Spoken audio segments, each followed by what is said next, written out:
a maior banda de rock dos anos 80. Esse é o título que diferentes publicações já usaram para definir o Dire Straits. Não tinha como ser diferente. Catapultados para o topo das principais paradas de sucesso logo no primeiro álbum de estúdio, efeito direto da boa repercussão em torno da música Sultans of Swing, o grupo encabeçado pelo guitarrista Mark Knopfler e o baixista John Wesley atravessaria os anos 80 com uma sequência de grandes obras. São trabalhos como Making Movies, de 1980, e Love Over Gold, de 1982, que chamariam a atenção do público pela instrumentação caprichada e capacidade do grupo em produzir músicas altamente pegajosas. Porém, mesmo alcançando a posição de gigantes da música em um curto intervalo de tempo, o grupo londrino seria capaz de ir ainda mais longe. Afinal, em maio de 1985 foi revelado ao público a obra-prima da banda, Brothers in Arms. Nick Silva, hoje é dia de roqueiragem, hoje é dia de botar a calcinha, porque já quando ela sai de casa, quando ela sai de casa, bota a calcinha e bota o Dire Straits pra tocar. E eu quero saber como que foi o seu primeiro contato. Será que você lembra quando foi que você ouviu o Dire Straits pela primeira vez? Eu não tenho uma data exata disso, porque é um disco que existia na minha casa. Meu pai adorava essa banda, então... É sério? É sério. Não sei se ele usava calcinha na época, tem que perguntar pra ele. Mas é um disco Seus pais não são divorciados? São. Então, na certa, sua mãe pegou seu pai usando suas calcinhas e ouvindo Dire Straits. Mas é isso, assim, é um disco que eu ouvia quando era criança, não sei exatamente quando chegou, mas era algo que me divertia muito, assim, principalmente essa primeira trinca do disco, que é mais agitadinha, a gente vai descer nas faixas depois, mas eu lembro, sei lá, de ficar brincando com air guitar, imitando as guitarrinhas e tal. E acho que é isso, assim, acho que outra figura que, sei lá, meio paterna na minha vida depois, foi meu ex-sogro, também adorava essa banda, então é uma coisa meio homens na casa dos seus 30 e muitos, 40, acho que era uma 40. Coisa muito ouvida, né? É bem dead rock, né? Sim. O rock do papai aí. E você? Você lembra? Como foi que você chegou na banda? Cara, eu tenho várias recordações, assim, porque ele é um disco muito popular, né? Ele é um disco, como você disse, é aquele disco que o pai fala assim, vem cá, filhão, essa aqui é do tempo do pai. Meu pai não fez isso, obviamente, porque ele curte sertanejo, mas eu lembro muito de sintonizar a rádio em qualquer momento e tá tocando Walk of Life, por exemplo. Eu lembro muito de voltar, eu fazia curso de teatro, eu tinha que pegar o ônibus da prefeitura e aí ir até a cidade, e eu lembro de 6 horas da tarde estar tocando algumas dessas músicas, mas eu acho que eu de fato parei para ouvir, entender como banda, entender de fato que é um disco importante, é um disco bem revolucionário para a época, lá por 2013, 2014, porque o Mac DeMarco falava muito que ele era fã do Dire Straits, e aí quando ele veio pro Brasil, tem uma parte no show que ele faz, tipo assim, um medley com vibe, sei lá, jazz, rocks clássicos, e ele toca Sultans of Swing ali também. É uma música que, obviamente, eu já conhecia, mas ali eu falei, pô, o Mac DeMarco tá falando que é legal, vou ouvir, cara. E é muito bom, assim, eu acho que ele tem... a gente vai falar mais ao longo dele, mas eu acho muito fantástico a forma como ele pega vários elementos da música dos anos 80, o sintetizador, a guitarra, em alguns momentos ali ele vai ter uma coisa quase world music, tem esse rock mais de arena em alguns momentos, e ele bem pega de arena, assim, é bem ele pega todos esses elementos, assim, e ele amarra de um jeito muito pop. Ele é um disco essencialmente pop, assim. As canções são hits muito fáceis, é muito certeiro, assim. E eu acho que a coisa que eu mais gosto também dele, e que é uma marca do Dire Straits, de toda essa primeira leva de trabalhos, é que é um disco onde as canções existem pelo tempo que elas precisam existir. Então, essa lógica atual que a gente tem de música de 1 minuto, 2 minutos e cortou, aqui não, aqui, putz, o hit precisa durar 6 minutos, vai durar 6 minutos, O sabe? maior hit desse disco tem 8 e quase 9. Exato, e é fantástico, assim, eu tenho ouvido muito Michael Jackson esses dias aqui, e eu tava, tipo, muito assim, caralho, o Prince também, músicas enormes, 6, 7 minutos, e eram hits radiofônicos que as rádios tocavam exaustivamente, tocava na TV, tocava em tudo, e esse disco é muito isso, assim, eu acho muito fascinante essa atmosfera de deixar a música se estender. Eu acho que não chega a ter o exagero do rock progressivo ali de, vamos meter 25 minutos de música. Mas se bem assim, que no disco anterior que a gente vai falar hoje, tem umas músicas de 15, 16 minutos. De 14 e 15. Mas assim, nesse em específico, eu acho que assim, a música tá ali, deixa ela acontecer, quando ela precisar acabar, ela acaba e acaba na medida certa, né? Você tocou num ponto muito importante, eu ia trazer depois, mas acho que já vale trazer agora, que era esse rockão, tinha muita guitarra, tinha muito sintetizador, mas estava muito longe de qualquer exagero da época. A gente conhece os anos 80 como uma época de exagero, como, sei lá, tipo, o Glenn vai dar nos hair metal e tudo mais, que é esse rock super exagerado, não sei o quê. A música de sintetizador vai dar nesse synth pop, synth rock e tal, que era muito concentrado no synth e tal. O Dire Straits não, ele consegue mesclar essas duas coisas de um jeito diferente, único e no ponto, assim, acho que não pesa é o que eu falei. Lado. Ele pega vários elementos, mas ele pega e deixa na medida certa, assim, é pelo que precisa para esse trabalho funcionar. Mas vamos lá, vamos falar sobre o Dire Straits, porque a banda surge em 1977 em Londres, no auge do movimento punk aí. O grupo foi fundado pelos irmãos Mark Knopfler, que era vocal e guitarrista, e o David Knopfler, que era guitarra rítmica, junto com o John Wesley, que era o baixista, e o Pick Withers na bateria.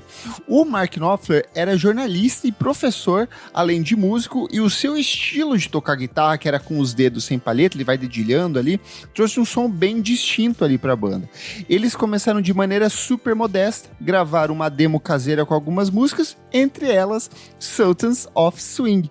E essa gravação chamou a atenção de uma rádio local e rapidamente de uma gravadora.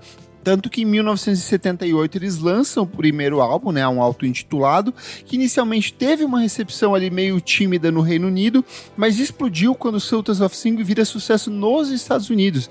E aí depois ele volta para a Europa. E aí vem um ponto para mim que é muito curioso na obra do Dire Straits, porque eu só fui saber que eles eram ingleses muito tempo depois. Eu ouvia e eu achava que era muito americano. E ele tem muito do blues, do rockabilly... do country, da música americana, dessa música de rádio americana. Eu não sinto nada de música inglesa, ainda mais a música inglesa dessa época. Lembrando que a gente tava no meio do pós-punk ali já nos anos 80, sabe? E eles vão para um outro extremo, e é muito fascinante isso, né? Então, acho que eles tinham uma coisa meio Beatles, assim, de ouvir coisas que estavam nesse campo da música americana dos anos 50, assim. Então, tinha bastante disso que você falou, e acho que é isso, eles conseguem... É isso, eles apelam muito para esse público americano, eles vão fazer sucesso primeiro lá. Eu acho que boa parte das coisas que eles vendem também tá por lá. Mais pra frente a gente vai falar, mas eles estão na Billboard 200 uma caralhada de tempo. É recorde de venda, então acho que é uma música que apela muito pra isso, assim. E acho que tem esse apelo mundial também, afinal, eles, sei lá, bombaram no mundo inteiro, né? Não só na Inglaterra ou Estados Unidos. É bom lembrar que, assim, Inglaterra nos anos 80 é um período terrível, período da Guerra das Malvinas, crise econômica, desemprego, governo Thatcher. Então assim, eles estavam indo para um outro território, que é um som mais ensolarado, mais festivo, mais comemorativo ali, que dialogava talvez um pouco mais com o período do próprios Estados Unidos, que também não estava assim, às mil maravilhas, mas em comparação com o Reino Unido na época era uma outra realidade, né? E os primeiros anos da banda foram de rápida ascensão. Em 1979 eles lançam o segundo álbum, que eu comuniquei, que consolidou a banda, principalmente na Europa. Em 1980 veio Making Movies, que é excelente, com a faixa Romeo e Juliet, mostrando esse som mais elaborado da banda. Em 1982, eles lançam Love Over Gold, que tem uma capa que eu acho fantástica, que tem essas músicas mais longas que o Nick havia comentado, como o Private Investigations. É quase um jazz, assim, né? Tipo, vai pra um campo bem maluco. um AOR, assim, umas coisas mais conceituais ali.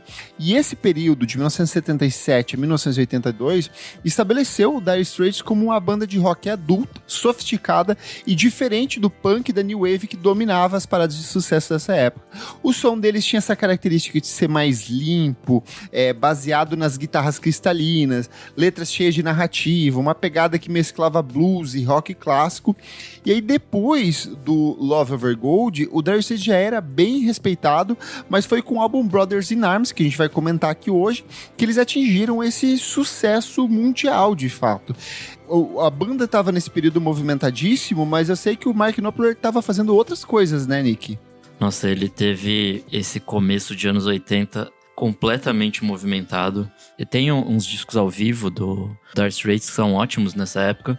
Ele tava fazendo trilhas sonoras nessa época, então tem o Local Hero de 83, tem o Call de 84, Comfort and Joy, que também é de 84, e além disso, ele tava produzindo discos, então. Tem um disco do Bob Dylan que chama Infidels, que é de 83, ele produz, e outro do Phil Avery, que também é de 83, então ele tava ali super movimentado com a música, fazendo outras coisas, explorando outros talentos dele ali dentro dessa coisa musical. E eu acho que o que instiga ele a fazer esse disco, assim, porque a gente vai chegar nisso, mas essa parte de produção, ele estava muito interessado, então é o que instiga ele a trabalhar com equipamentos novos, procurar novidades e tudo mais. E aí a gente vai chegar nisso em breve, mas é isso, assim, acho que ele expande a sua música trabalhando com outras pessoas. Bom, partindo dessa abordagem dele, de tentar um som um pouco mais técnico, minucioso, eles decidem buscar por tecnologia digital, o que era muito inovador na época. A gente estava nesse modelo de transição, de saindo desse modelo analógico e indo para o digital. Lembrando que o CD, ele surge ali no comecinho dos anos 80, né? O ABBA é um dos primeiros a lançar, mas ainda a galera ouvia muito vinil, então começou a ter um novo tipo de pensamento em técnica, em produção. Era muito incipiente a própria entrega de CD, assim, né? Tipo, sim, obviamente não tinha tanta gente que tinha equipamento ainda, porque era uma coisa cara, tava começando. E também não existia uma oferta tão grande igual, sei lá, vai existir nos anos 90 de CDs mesmo, assim. E as sessões do Brothers in Arms, elas aconteceram entre outubro de 1984 e fevereiro de 1985, principalmente no cultuado Air Studios em Montserrat, uma ilha no Caribe, e que é um estúdio que hoje em dia não existe mais, né, Nick Silva? Nossa, eu acho que a gente já falou em algum programa. Já, a Isa trouxe essa informação. Que esse é o estúdio do George Martin, né? Que é o produtor dos Beatles e tudo mais. Ele fez esse estúdio nessa ilha. E a ilha tava meio que era uma ilha vulcânica, assim. Então, foi lançado em 2021 um documentário que chama Under the Volcano. É maravilhoso, assim, enfim, te imerge nessa ilha, um povoado que parecia pulsar a música, assim. Muita gente legal passa por lá. Tipo, o Police, o Rolling Stones, o Elton John.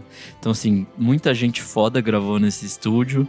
E aí, em 89, acaba que tem um desastre lá. Eu não vou estragar a surpresa, assistam esse documentário.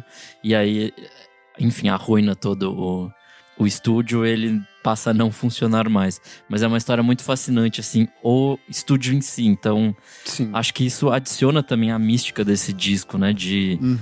Enfim, de ser gravado num lugar mágico, assim. Eventualmente, sim, vão ter overdubs gravados em Nova York e tudo mais, mas o cerne ali tá nessa ilha, assim. Então acho que existe essa mística de ter sido gravado lá também.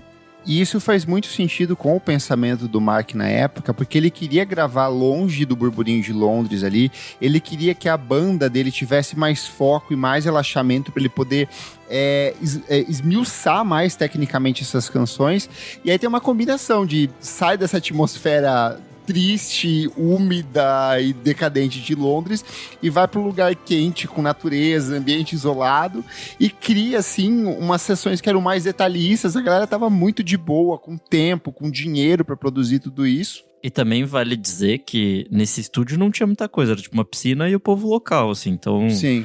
Ou você vai tocar ou você vai ficar fritando na piscina, então... Sim. Acho que esse rolê dos excessos, assim, que era muito, sei lá, de drogas e tudo mais, de bebida, meio que na ilha, meio que para de existir, assim. Acho que você fica mais concentrado na música, e aí você consegue gerar outro tipo de coisa, assim, uma outra produção. Eu não lembro se é o Happy Mondays, eu acho que é, que eles vão fazer um rolê muito parecido com isso, que eles vão pra ilha pra ninguém usar droga, e aí eles não conseguem... Caralho. Não, e eles na verdade, eles vão pra ilha, se eu não me engano, eles tentam entrar com cocaína, e aí acaba a cocaína estragando durante a viagem, perde a bolsa de um dos caras, e eles decidem usar crack nessas gravações. Eu amo esses rolês, assim, bem leve. Mas falando sobre o aparato técnico ali, eles usaram equipamento digital, que era bem ousado pra época, em 1984, e eles gravaram com o Sony 24-Track Digital Recorder, que era, em vez do tradicional gravador analógico, então 24 canais, ali um novo tipo de equipamento tecnológico, e a escolha ajudou justamente para criar um som mais limpo e definido pro disco, mas também trouxe vários desafios, porque muitos dos equipamentos que eles levaram para gravação tiveram que passar por um processo de adaptação para funcionar dentro dessas ferramentas novas digitais.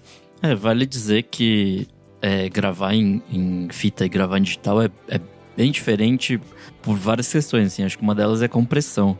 A gente fala muito, né, que as músicas hoje em dia são todas comprimidaças, assim, então o alto e o baixo não tem tanta diferença, assim. Então, meio que as faixas ficam flat. Era aquilo, né? A galera tava aprendendo a fazer na hora, assim. Então, ter esse som que ainda era muito remanescente desses anos 70, desses estúdios e tal, e num som que é totalmente novo, que é digital, enfim, é uma coisa maluca de adaptação, assim. É um aprendizado esse disco, no fim das contas. E aí tem um elemento curioso nessa história toda, que ainda que existisse essa vontade do Knopfler em se aventurar criativamente e tecnicamente novas possibilidades, eles foram meio que uma banda modelo das gravadoras, porque como a gente falou que o CD estava começando, eles precisavam de um disco que meio que sintetizasse e apresentasse de fato as possibilidades de que era gravar em digital e era produzir um trabalho para CD. Então ele foi um disco inteiramente pensado para ser gravado em CD. Ele sai, obviamente, em vinil, numa versão um pouco reduzida, sai em cassete também, mas todo o pensamento crítico da banda e da gravadora que estava injetando dinheiro ali, era de começar a fazer essa transição, e esse disco era para ser esse marco de transição para o CD de fato. O vinil, ele tem cerca de 45 minutos. A versão em disco tem mais de 50 e tantos. Então, várias músicas têm versões menores, assim. Então, deve ser engraçado ver como essas músicas soam em cada um dos discos, em aparelhos diferentes e tudo mais. Inclusive, o Brothers in Arms acabou sendo o primeiro álbum a vender 1 milhão de cópias em CD e a superar sua versão em LP, o que era o pioneiro, né?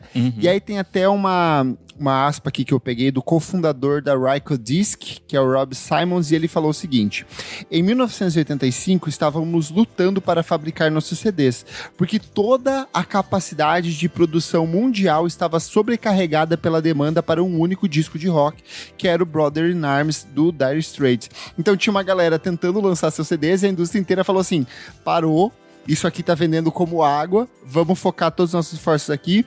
Aconteceu algo muito similar durante a pandemia, com a explosão dos discos de vinil, que primeiro a indústria para lançar os discos da Taylor Swift, então assim, artistas menores não conseguiam mais ter slot ali para entrar para fazer o lançamento do disco em vinil, e acontece de novo com a Adele, depois quando ela lança o 30, que, tipo, de novo a indústria gente, parou, a gente vai focar e só vai imprimir aqui os discos da Adele em vinil. E aí foi o Dire Straits em 1985 com esse disco em CD. E aí é até curioso que até a capa do Brothers in Arms, ela foi pensada para funcionar tanto no vinil quanto no CD. Porque o CD, obviamente, a gente estava acostumado a aquelas capas enormes, a segurar na mão, ver cada detalhe da capa. O CD a gente faz... dá aquela encolhidinha ali. Então eles pensaram muito em trabalhar um elemento central que as pessoas batessem o olho e falassem, cara, isso aqui chama atenção. E a escolha para essa capa foi justamente uma fotografia de um violão do Mark Knopfler, né, um Nylon Style O de 1937, que ele é um violão de metal ali, ele é bem característico, assim, uma coisa mais imponente.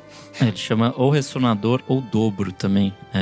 é um som bem característico mesmo, é bem usado em blues pra, enfim, com aqueles dedo de metal, sabe? Pra fazer umas firula ali. É um som muito legal. Um slide, assim. né? Pra fazer o som de slide de guitar, né? E aí, pra fazer essa foto da guitarra, essa guitarra que flutua num céu azul ali, eles chamaram a Deborah Feingold, que ela fotografou várias celebridades da época, inclusive a Madonna. Então você olha pra essa capa, não é só uma guitarra, ela é gostosa, ela é sexy, ela é curvilínea, ela tá flutuando ali, ó, na sua frente. Então tem toda uma questão estética ali por trás. O Mark, inclusive, escolheu esse instrumento porque ele achava que representava bem a alma do disco, que é um violão que já traz uma sonoridade antiga, mas ela tem esses elementos metálicos e esse fino toque de melancolia ali também, né? A capa foi tão icônica que, hoje em dia, assim, quando as pessoas pensam em Dire Straits, ela é meio que essa imagem que forma na cabeça das pessoas, assim, é uma coisa que ficou super amarrada e super icônica, assim, ela ficou meio parte da iconografia da banda, né?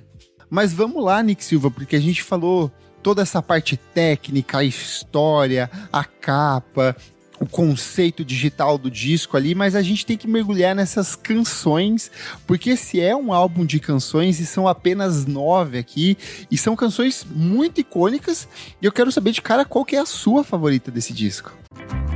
What does every USAA member have in common? Family.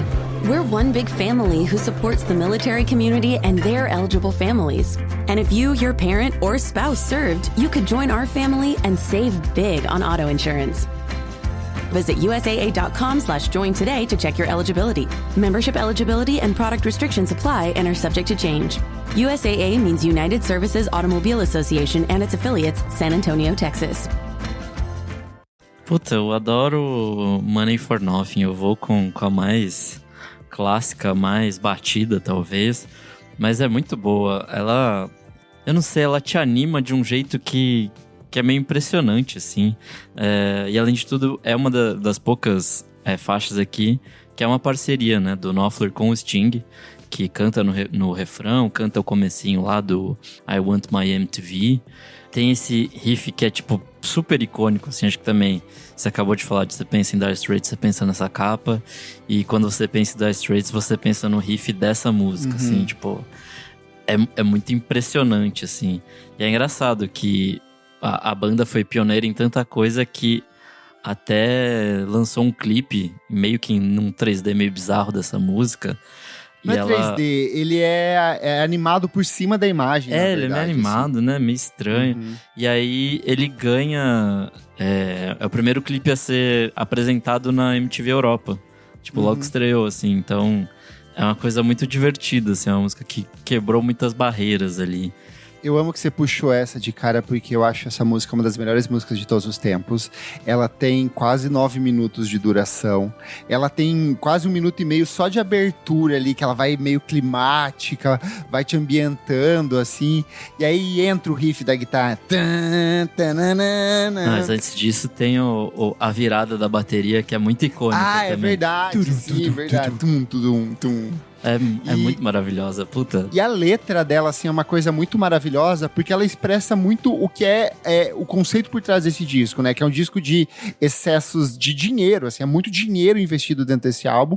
E aí é uma perspectiva de uma pessoa comum, de uma pessoa trabalhadora, um trabalhador do povo, vendo aqueles rockstars da época. Com... Ele até fala, seu faggot, com um brinquinho na orelha, assim. E ele fala muitas vezes, né? É muito bom, assim, é um olhar muito crítico, assim, como se fosse o próprio Mark Knopfler tirando sarro dele mesmo, assim, desse grande rockstar que ele virou, dessa coisa super exagerada, desses exageros da indústria, assim. E ela sintetiza muito, fala de várias coisas da época, né? Ele fala de comprar micro-ondas, de comprar grandes televisoras, assim. Então é muito uma piada sobre esse estilo de vida roqueiro dessa época, assim. Uma coisa meio autoconsciente, uma crítica autoconsciente também, né? Mas eu acho que você falou muito do Money for Nothing. Pra mim, eu acho que Walk of Life é muito mais icônica na cabeça das pessoas. Sério? Eu acho que ela toca... Porque ela é mais curta e ela tem esse sintetizadorzinho no começo. Isso tocou muito, muito. Eu lembro nos anos 90, assim, várias vezes tocava rádio isso. Sintonizava rádio no carro, assim...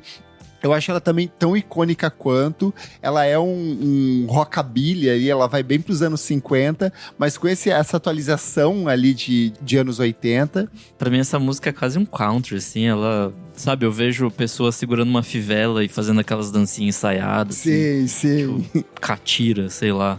Puta, é muito bom, assim, e acho que o grande destaque é realmente o que você falou do pianinho ali, é um órgão Hammond tocando e, tipo, dá todo um charme que é muito diferente, assim. Acho que o Hammond vai aparecer em vários momentos aqui do disco, mas acho que esse é uma cerejinha nesse bolo, assim, que é muito maravilhosa.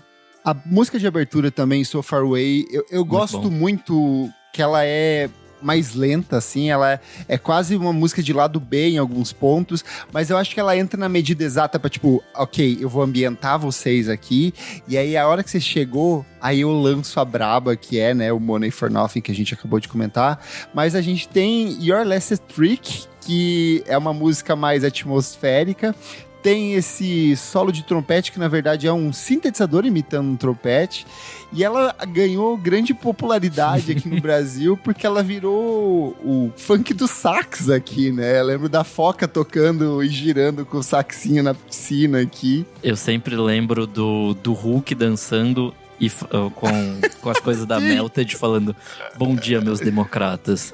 É bem isso, assim, também. Nossa, mas essa também é uma música... Eu não sei, ela é melancolicíssima, assim, tipo, ela é muito pra baixo. Ela ainda não fecha o lado A, né? A Why Worry vai fechar, mas eu não sei, assim... Esquece lado A, não existe mais lado A. Acabou, esse disco mata o lado A. Aqui é CD. Enfim, tá chegando ali quase na metadinha do disco. Mas é isso, né? Tem saxofone marcante, tem um trompetinho que até agora eu não sabia que era um synthzinho. Enfim, maravilhoso, piano elétrico volta, mas é isso, assim, acho que depois dessa euforia dessa trinca primeira, ele baixa o nível e acho que ele vai seguir, assim, o resto do disco, então... Você falou em baixar o nível, eu preciso baixar o nível, porque essa música, pra mim, ela é música de zona. Ela tem uma atmosfera de puteiro, de luz baixa, de fumaça de cigarros, de cheiro de pinga, assim. Eu lembro muito na época da faculdade, tinha um bar do lado da universidade que eu estudei em Ponta Grossa, no Paraná, que era o Tribus.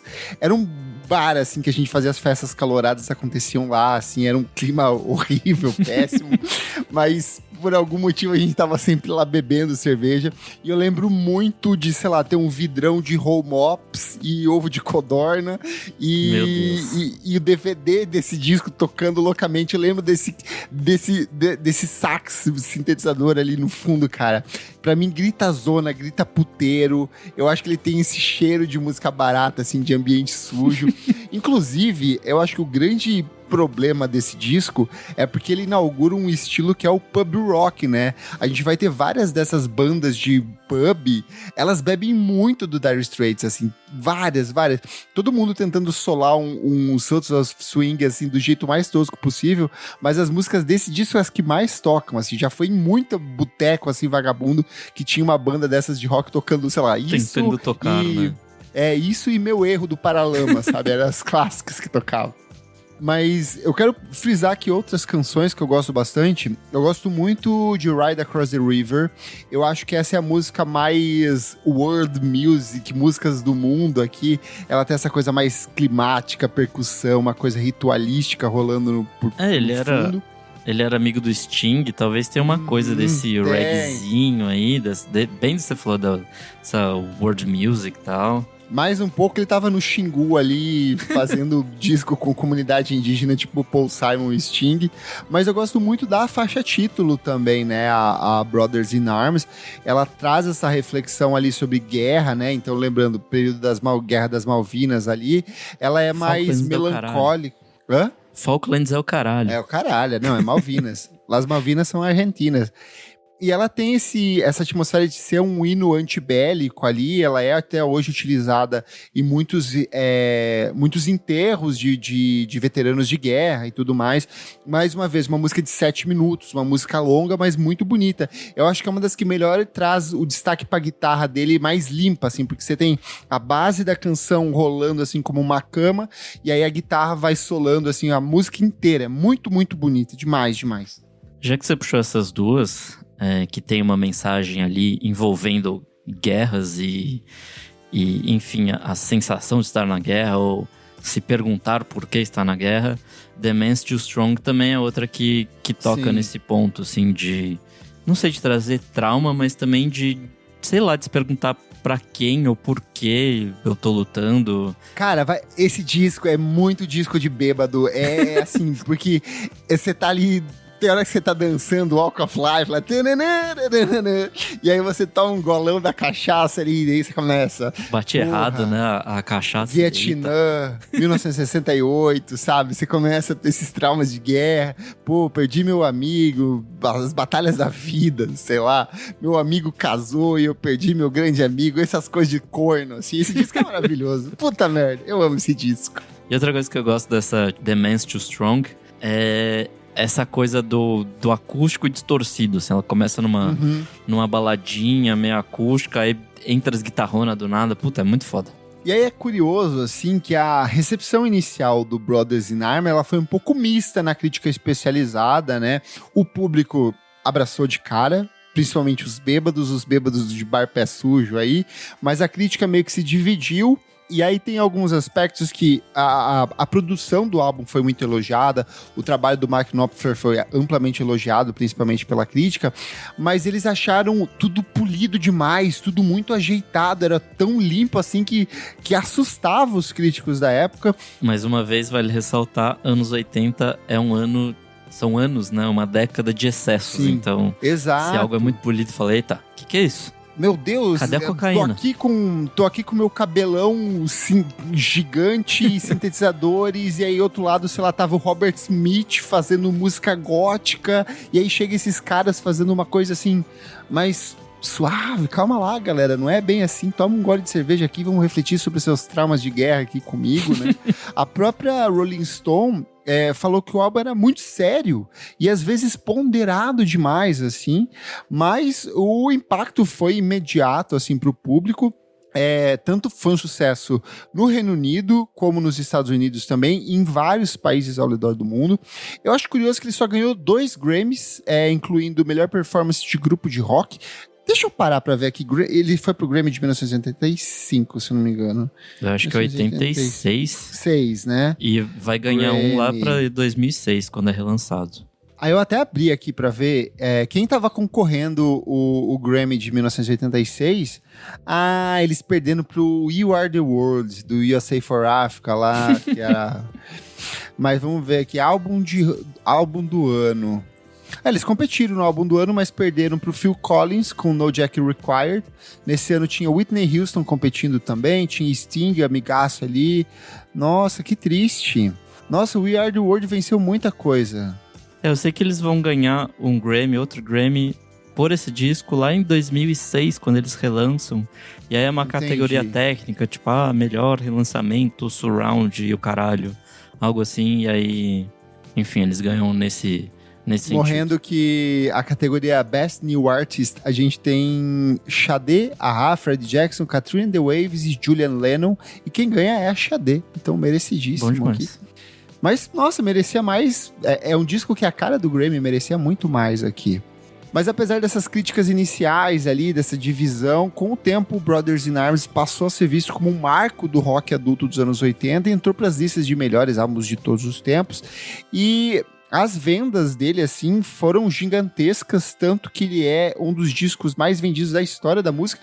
Inclusive, lembrei aqui que eu acho que um dos primeiros contatos que eu tive com esse disco foi no extinto programa Top Top da MTV, Sim. Onde a Marina Persson e o Léo Madeira estavam analisando os 10 discos mais vendidos de todos os tempos, e esse disco estava lá.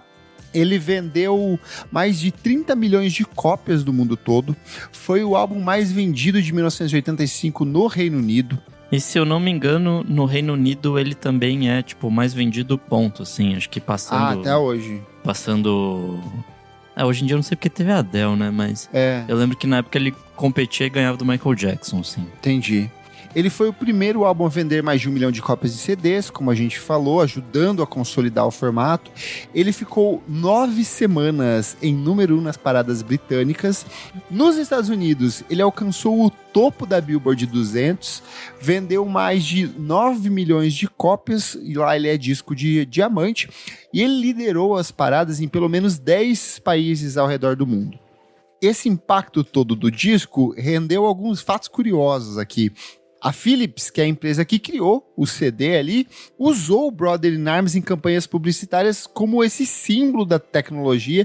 Então, assim, eles ganharam uma publicidade extra, além da gravadora, a própria inventora dos CDs ali estava usando eles para difundir o formato. Pra mim isso é correlato a quando você comprava um PlayStation original nos anos 90, vinha um CDzinho demo com demos de jogos. Então, vinha, sei lá, partezinhas de jogos mostrando o que o console ali podia fazer. Acho que é meio que isso, assim, mostrar as possibilidades do CD e quão limpo ele soa e não sei o que, comparado ao vinil que já era bem standard na época, né? E durante boa parte de 1985 e 1986, era muito difícil você entrar em lojas de músicas e não ver o álbum assim na categoria dos mais vendidos ali. Eu diria mais, até hoje, porque eu viajei para Belém no começo desse ano e eu comprei minha cópia lá do Dire Straits, estava num preço bom, eu falei, é aqui que eu vou levar. No Reino Unido, ele foi o disco que mais vendeu entre 1980 e 1989, superando gigantes como Michael Jackson e U2. Ele mostrou que a gravação digital poderia soar quente e orgânica, contrariando esse medo inicial que as pessoas tinham da tecnologia, falar, as coisas vão ficar tudo frio aqui. Ele falou, não, dá pra fazer um som quentaço aqui. Ele foi 9 vezes platina, cada platina equivale a 300 mil cópias vendidas, ou seja, vendeu perto de 3 milhões de unidades só na terra natal da banda. O videoclipe do Money for Nothing virou um ícone da MTV, ajudou o canal a crescer em popularidade globalmente e, como o Nick trouxe anteriormente, ele foi o primeiro clipe exibido na MTV Europa em 1987. E o Brothers in Arms, ele também foi um sucesso nos palcos, porque ele teve uma turnê chamada Brothers in Arms Tour. Ela foi de abril de 1985 a abril de 1996. Foram mais de 100 shows em 25 países diferentes ali. Foi para América do Norte, foi para Europa, foi para Austrália, Nova Zelândia, parte da Ásia, só não veio pro Brasil aqui. Aquela World Tour que sempre esquece as Américas, né? Exato. Américas Latinas, né? Porque eles passaram pelos Estados Unidos. E aí eles tocaram para cerca de 2,5 milhões de pessoas no total. Foi a maior turnê que a banda fez e uma das maiores da década de 1980. Muitos shows em estádio e grandes arenas, não só teatros e casas de show como antigamente. E o repertório misturava faixas novas, né, como Money for Nothing e Brothers in Arms, com clássicos como Sultans of Swing e Tunnel of Love. E aí, em momentos especiais, a banda participou do Live Aid em julho de 1985, no icônico Wembley Stadium, tocando Money for Nothing, com o Sting cantando ao vivo.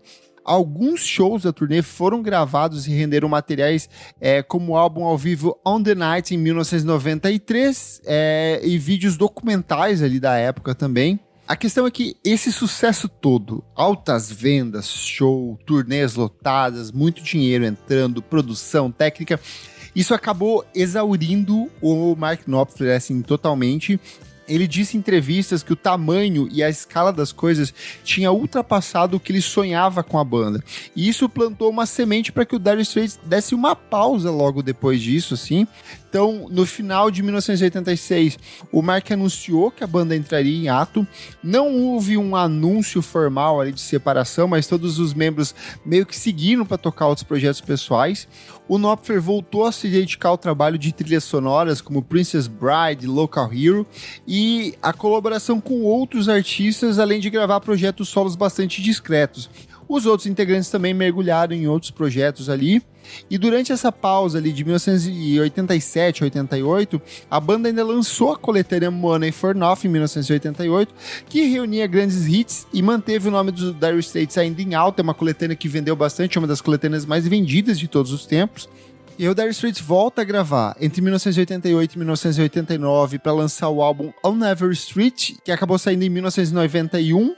Só que assim, eu não sei se você já fez o exercício de ouvir essas coisas posteriores, parece que sugou. Eu nunca ouvi esse disco de 91.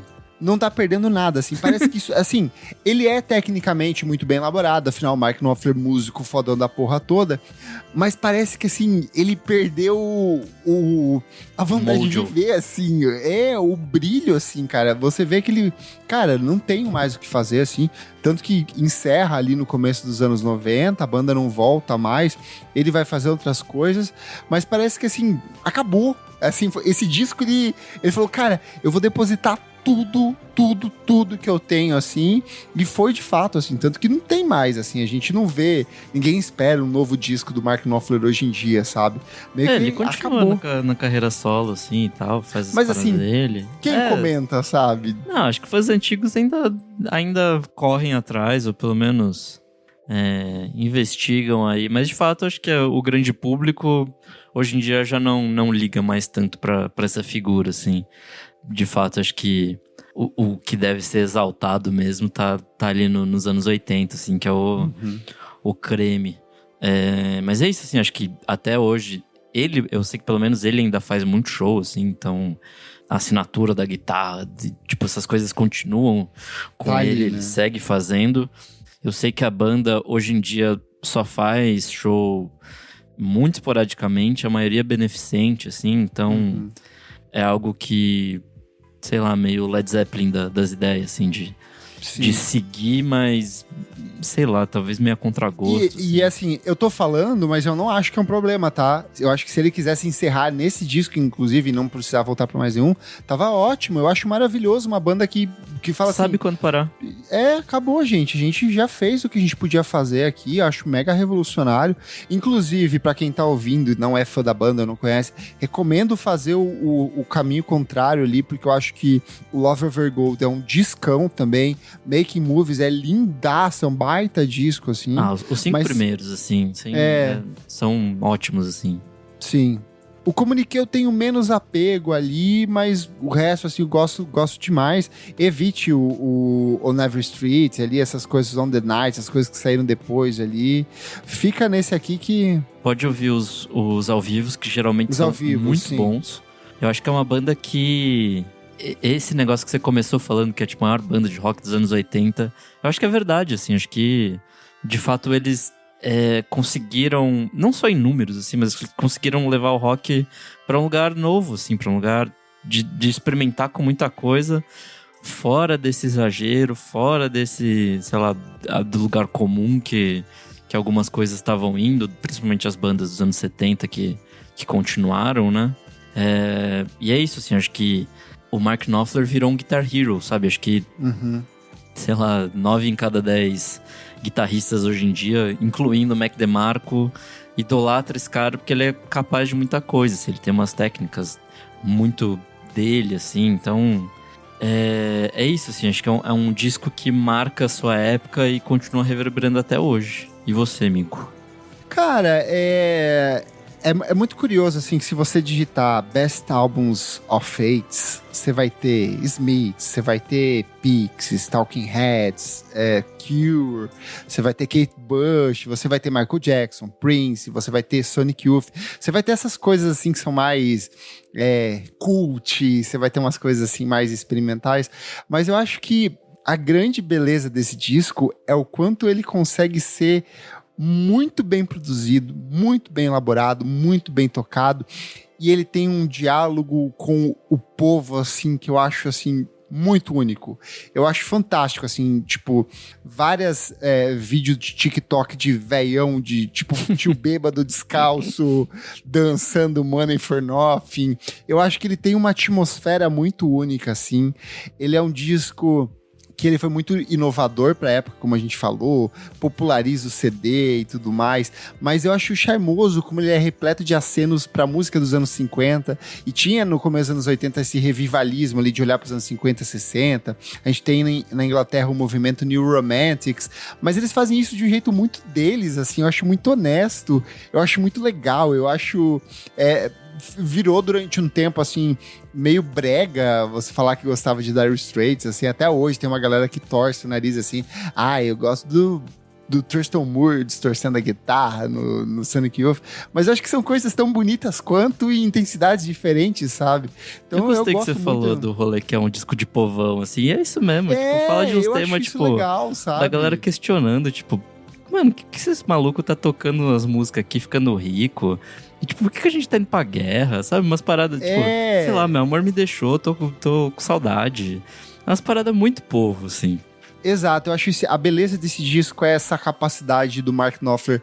Ele poderia ser, sei lá, o maior guitarrista de jazz dos anos 80, porque ele tem habilidade pra isso, sim, mas ele falou, não, eu vou comunicar com o povo. Eu vejo ele muito análogo ao Bruce Springsteen, sabe? Pode crer. Fazer música pro povo, eu quero que o povo cante junto, eu quero encher esse estádio, quero ver todo mundo cantando junto e soar com a boca enquanto eu tô solando com a guitarra aqui. Esse disco é lindo, cara, esse disco transforma vidas, assim, Dire Straits porra, esse disco é impecável, quem não conhece tem que ouvir, é fantástico, fantástico. E ouvir fantástico. De calcinha, porque é a maneira certa de se ouvir. Exato, é o jeito certo de preferência uma calcinha azul da cor da capa. E comendo um home office ou um ovo de codorna. Não. O Clássicos VFSM é um projeto paralelo do podcast Vamos Falar Sobre Música. Apoie a gente em apoia.se/podcast VFSM. Por apenas R$5 por mês você tem acesso a esse e outros programas lançados com muita antecedência. Eu sou @KleberFac em todas as redes sociais e você também pode acompanhar o meu site musicainstantanea.com.br. Eu ainda não organizei um cozinhando discografia deles e já tenho pro ano que vem. Pronto! Eu sou @Nick Silva em todas as redes, você lê meus textos lá no Monkey Bus. Não esquece de seguir a gente nas nossas redes sociais, @podcast VFSM em tudo. Gostou desse programa? Compartilhe, curte, avalie nas plataformas de streaming que a gente gosta bastante. Até a próxima! Tchau!